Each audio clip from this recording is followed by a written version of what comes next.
Welcome to the Learning Pines YouTube. We hope this video helps. You begin by opening Safari and going straight to Safari Preferences Extensions. This is where control lives. Once there, sign in with your Apple ID if the App Store prompt appears, so downloads will complete. Make sure to enable the main extension toggle and review site permissions for each extension. This prevents unwanted access.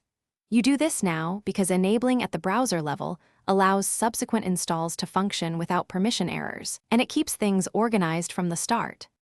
Next, open the Mac App Store and search for Safari extensions or the exact name you want. This ensures compatibility. Once you find a candidate, read ratings and the permissions list so you understand why the extension needs access. Tap Get or Install and wait. When done, return to Safari Preferences Extensions to enable the new extension and configure any options. Doing this step ensures Safari recognizes the add-on and allows you to set per-site behavior or keyboard short. Finally, manage your extensions from Safari Preferences Extensions.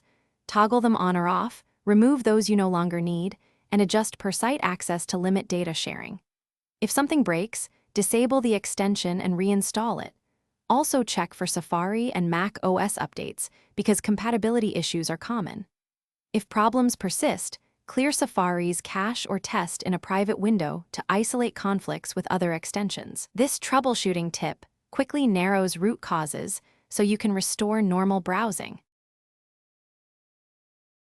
Thanks for watching. Consider subscribing if we helped you.